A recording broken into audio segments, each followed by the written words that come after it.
UP में बटेंगे तो कटेंगे के बाद सीएम योगी आदित्यनाथ ने एक बार फिर संभल हिंसा और बांग्लादेश का जिक्र करते हुए बाबर और डीएनए की बात पर सियासी पारा हाई कर दिया। सीएम योगी आदित्यनाथ के बयान को 2027 में होने वाले विधानसभा चुनाव के एजेंडे से जोड़कर देखा जा रहा है, जिसमें साफ है कि यूपी का अगला चुनाव भी सनातन और धर्म के कार्ड पर ही लड़ा जाएगा। सीएम आदित्यनाथ 403 विधानसभा सीटों वाले यूपी में हिंदुत्व की प्रयोगशाला बनाकर हैट्रिक लगाने की कोशिश करने के लिए पूरी तैयार है, जिसके साथ आगामी चुनाव के एजेंडे सेट हो गए। ऐसे में आने वाले समय में प्रदेश की सियासत और गर्म हो सकती है। इसको लेकर पक्ष और विपक्ष में जोरदार टक्कर भी देखने को मिल सकती है। मुख्यमंत्री गुरुवार को अयोध्या पहुंचे थे, जहां उन्होंने राम कथा पर्व में रामायण मेले का उद्घाटन किया। इस दौरान उन्होंने कहा कि याद करो 500 साल पहले बाबर के आदमी ने अयोध्या कुंभ में क्या किया था। संभल में भी वही हुआ और बांग्लादेश में भी वही हो रहा। इन तीनों घटनाओं की प्रतिक्रिया और उसमें शामिल लोगों के डीएनए एक ही है। सीएम योगी के इस बयान के जरिए हिंदू वोटों को एकजुट रखने का संकेत दिया और साफ कर दिया कि वे हिंदुत्व के सहारे ही आगे की चुनाव की रणनीति तैयार करेंगे। भाजपा जहां आने वाले चुनाव में धर्म कार्ड के सहारे आगे बढ़ने की कोशिश करिए, तो वहीं दूसरी तरफ समाजवादी पार्टी के पास पीएडी यानी पिछड़ा, दलित और अल्पसंख्यक का कार्ड है। अब देखना होगा कि इस बयान के बाद 2027 का चुनाव कैसा रहता है। उत्तर से लेकर दक्षिण तक पूरे भारत को जोड़ने का जो कार्य उस कालखंड में भगवान राम ने किया था। समाज को जोड़ने का कार्य, सामाजिक संगठन के माध्यम से राष्ट्र की एकता और अखंडता को। कृष्ण कंधा का राज जीतते हैं, लेकिन राज्याभिषेक सुग्रीव का करते हैं। लंका को जीतते हैं, राज्याभिषेक विभीषण का करते हैं। यह है राम का आदर्श। और इसीलिए आज जब हम सब यहां पर आए हैं, भगवान राम ये सब करने में इसलिए सफल रहे क्योंकि उन्होंने जोड़ा था, पूरे समाज को जोड़ा था, सबको जोड़ा था। ये जोड़ने के कार्य को अगर हमने महत्व दिया होता, सामाजिक विद्वेष को आगे बढ़ाने और समाज को तोड़ने की, समाज के दुश्मनों की रणनीति को सफल नहीं होने देते, ये देश कभी गुलाम नहीं होता। हमारे तीर्थ अपवित्र नहीं होते। चंद मुट्ठी भर आक्रांता आकर के भारत को पद्दलित करने का दुस्साहस नहीं कर पाते। भारत के वीर योद्धाओं ने रौंद डालते, लेकिन हमारी आपसी एकता में बाधा पैदा करने वाले लोग वे सफल रहे। और उन्हीं के जो जीन्स है वे आज भी हैं, जो जाति के नाम पर राजनीति करके सामाजिक ताने बाने को छिन्न भिन्न करने का प्रयास कर रहे हैं। दुश्मन बगल के देश में किस प्रकार का कृत्य कर रहे हैं, याद रखना। किसी को अगर गलतफहमी हो, 500 वर्ष पहले बाबर के एक सिपह सालार ने जो काम अयोध्या में किया था, जो काम संभल में किया था, और जो काम आज बांग्लादेश के अंदर हो रहा है, तीनों की प्रकृति, तीनों का डीएनए एक जैसा है। गलतफहमी में मत रहना। अगर कोई ये मानता है कि वो बांग्लादेश में हो रहा है, तो यहां भी बांटने वाले तत्व उनके लिए बेट बन करके खड़े हो रखे हैं, पहले से खड़े हैं। वे समाज के सामाजिक ताने बाने को छिन्न भिन्न कर रहे हैं, सामाजिक एकता को तोड़ करके, आपको बांट करके फिर काटने का और कटवाने का पूरा इंतजाम भी कर रहे हैं। ये बांटने वाले लोग, बहुत सारे लोग तो ऐसे हैं जिन्होंने दुनिया के तमाम देशों में प्रॉपर्टी खरीद करके रखी हुई है।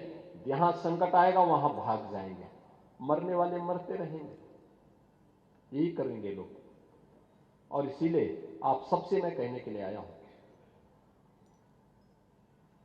हमने अगर प्रभु को अपना आराध्य माना है, उनके प्रति समर्पण का भाव है, ये तब तक अधूरी है जब तक हम उनके उच्च आदर्शों से कुछ प्रेरणा प्राप्त करके अपने जीवन को उसके अनुरूप न ढाल दें।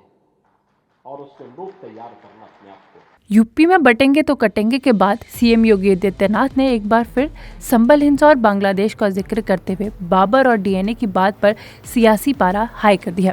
सीएम योगी आदित्यनाथ के बयान को 2027 में होने वाले विधानसभा चुनाव के एजेंडे से जोड़कर देखा जा रहा है, जिसमें साफ है कि यूपी का अगला चुनाव भी सनातन और धर्म के कार्ड पर ही लड़ा जाएगा। सीएम आदित्यनाथ 403 विधानसभा सीटों वाले यूपी में हिंदुत्व की प्रयोगशाला बनाकर हैट्रिक लगाने की कोशिश करने के लिए पूरी तैयार है, जिसके साथ आगामी चुनाव के एजेंडे सेट हो गए। ऐसे में आने वाले समय में प्रदेश की सियासत और गर्म हो सकती है। इसको लेकर पक्ष और विपक्ष में जोरदार टक्कर भी देखने को मिल सकती है। मुख्यमंत्री गुरुवार को अयोध्या पहुंचे थे, जहां उन्होंने रामकथा पर्व में रामायण मेले का उद्घाटन किया। इस दौरान उन्होंने कहा कि याद करो 500 साल पहले बाबर के आदमी ने अयोध्या कुंभ में क्या किया था। संभल में भी वही हुआ और बांग्लादेश में भी वही हो रहा। इन तीनों घटनाओं की प्रतिक्रिया और उसमें शामिल लोगों के डीएनए एक ही है। सीएम योगी के इस बयान के जरिए हिंदू वोटों को एकजुट रखने का संकेत दिया और साफ कर दिया कि वे हिंदुत्व के सहारे ही आगे की चुनाव की रणनीति तैयार करेंगे। भाजपा जहां आने वाले चुनाव में धर्म कार्ड के सहारे आगे बढ़ने की कोशिश करिए, तो वहीं दूसरी तरफ समाजवादी पार्टी के पास पीएडी यानी पिछड़ा, दलित और अल्पसंख्यक का कार्ड है। अब देखना होगा कि इस बयान के बाद 2027 का चुनाव कैसा रहता है। उत्तर से लेकर दक्षिण तक पूरे भारत को जोड़ने का जो कार्य उस कालखंड में भगवान राम ने किया था। समाज को जोड़ने का कार्य, सामाजिक संगठन के माध्यम से राष्ट्र की एकता और अखंडता को। कृष्णकंधा का राज जीतते हैं, लेकिन राज्याभिषेक सुग्रीव का करते हैं। लंका को जीतते हैं, राज्याभिषेक विभीषण का करते हैं। यह है राम का आदर्श। और इसीलिए आज जब हम सब यहां पर आए हैं, भगवान राम ये सब करने में इसलिए सफल रहे क्योंकि उन्होंने जोड़ा था, पूरे समाज को जोड़ा था, सबको जोड़ा था। ये जोड़ने के कार्य को अगर हमने महत्व दिया होता,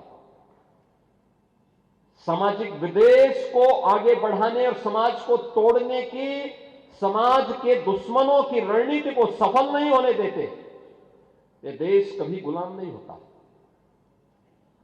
हमारे तीर्थ अपवित्र नहीं होते।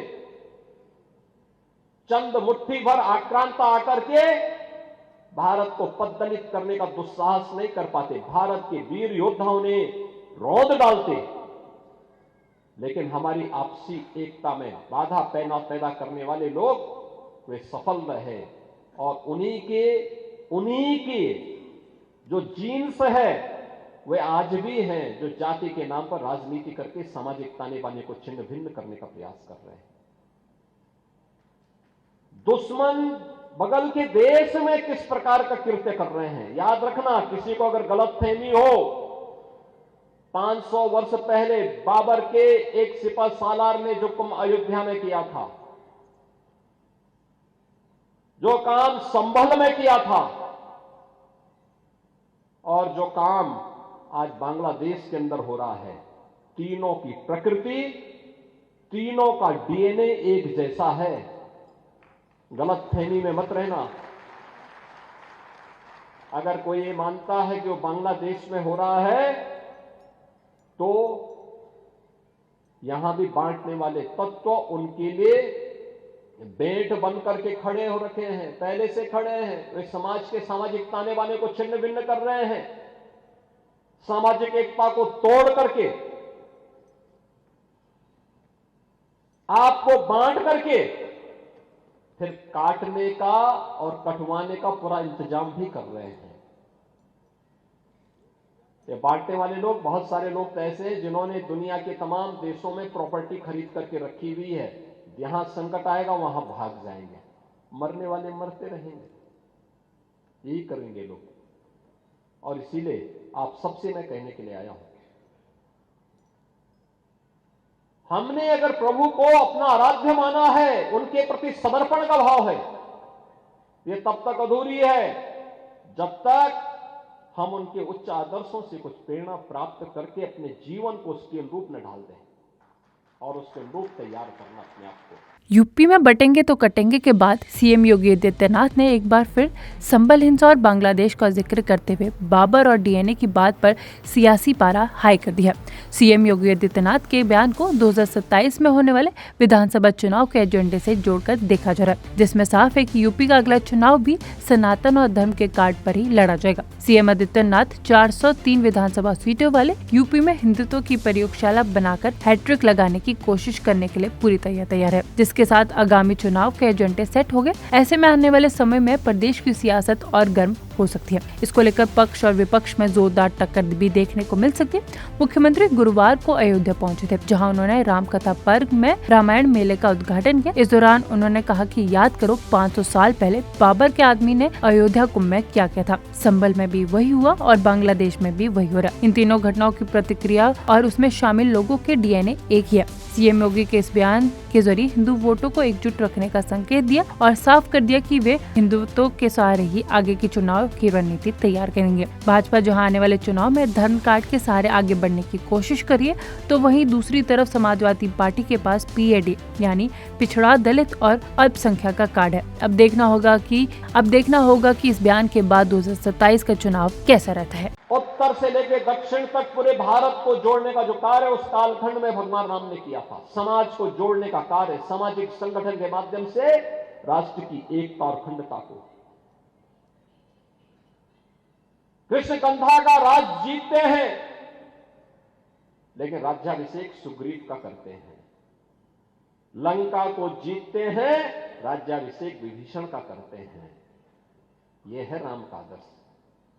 और इसीलिए आज जब हम सब यहां पर आए हैं, भगवान राम ये सब करने में इसलिए सफल रहे क्योंकि उन्होंने जोड़ा था, पूरे समाज को जोड़ा था, सबको जोड़ा था। ये जोड़ने के कार्य को अगर हमने महत्व दिया होता, सामाजिक विद्वेष को आगे बढ़ाने और समाज को तोड़ने की, समाज के दुश्मनों की रणनीति को सफल नहीं होने देते, ये देश कभी गुलाम नहीं होता। हमारे तीर्थ अपवित्र नहीं होते।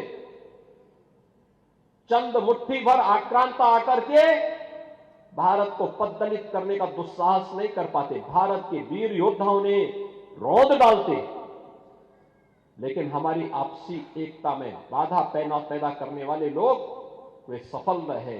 और उन्हीं के जो जीन्स है वे आज भी हैं, जो जाति के नाम पर राजनीति करके सामाजिक ताने बाने को छिन्न भिन्न करने का प्रयास कर रहे हैं। दुश्मन बगल के देश में किस प्रकार का कृत्य कर रहे हैं, याद रखना। किसी को अगर गलतफहमी हो, 500 वर्ष पहले बाबर के एक सिपह सालार ने जो काम अयोध्या में किया था, जो काम संभल में किया था,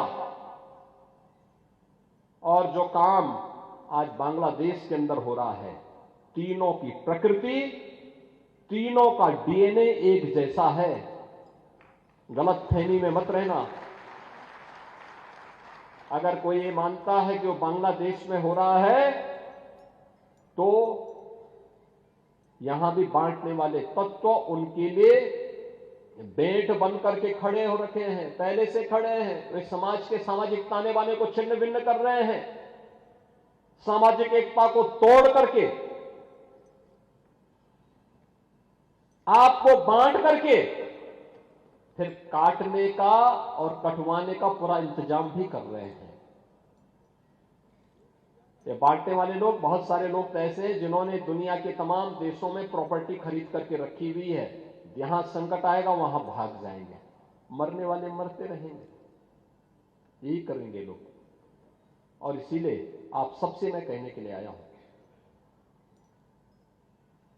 हमने अगर प्रभु को अपना आराध्य माना है, उनके प्रति समर्पण का भाव है, ये तब तक अधूरी है जब तक हम उनके उच्च आदर्शों से कुछ प्रेरणा प्राप्त करके अपने जीवन को उसके अनुरूप में ढाल दें और उसके अनुरूप तैयार करना अपने आप को।